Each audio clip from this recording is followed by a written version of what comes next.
Bilasizmi, ayollar bir vaqtning o'zida bir qancha ish qila oladi. Ayollar ovqat qila turib telefonda gaplashadi. Telefonda gaplasha turib idish yuvadi, ovqat qilish jarayonida bu yerda salat qiladi, dasturxon tuzaydi, bolalarini kerak bo'lsa qo'yib qo'yishadi va oyoq kiyimlarini to'g'riladi. Ya'ni bir vaqtning o'zida bir qancha ishlarni bajaradi. Mana shuning o'zi ham ayollarning fikridagi eng asosiy tarqoqlikning belgilaridan biri. Erkaklarga e'tibor qiling. Turmush o'rtog'ingiz telefonda kimlarnidir gaplashyaptimi? U sizning gapingizni eshitmaydi yoki qo'shimcha biron bir ish qilmaydi hech qachon. U faqat telefonda gaplashadi va telefonda gaplashayotganda biror nima desangiz, u baribir eshitmaydi. Telefonni qo'ygandan keyingina e'tiborini boshqa narsaga qaratadi. Biz ayollar esa bunday emasmiz. Biz telefonda gaplasha turib, "Hay, buni olma, buni qilma, borma, ovqatni kuydirib borma yoki ovqatnisiz va hokazo."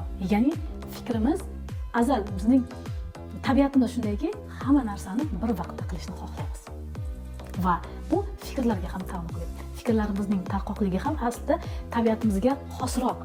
Lekin buni albatta yig'ishlik, bir joyga to'plashlik va kerak joyda to'g'ri ohang hamda to'g'ri so'zlarni topib gapirishlik uchun ham ilm kerak.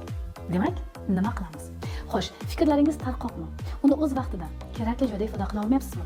Birinchi qiladigan ishingiz, siz hech bo'lmasa bir hafta davomida ya'ni sizga birdaniga amal qiladigan texnikani taqdim etmoqchiman. Siz bir hafta davomida har kuni oynaga qarab, kun davomida bo'lgan voqeani oynaga qarab o'zingiz gapirib berasiz.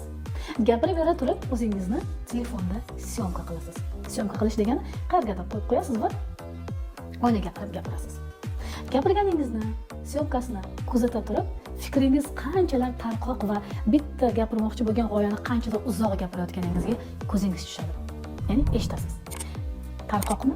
Cho'zilib ketdimi? Demak, ikkinchi urinish. Xuddi shu fikrni endi qisqaroq, lo'ndaroq, aniqroq ifoda etish uchun ikkinchi urinishni qilasiz. Ya'ni o'sha bitta voqeani ikkinchi marta oynaga qarab gapirasiz va uni ham syomka qilasiz.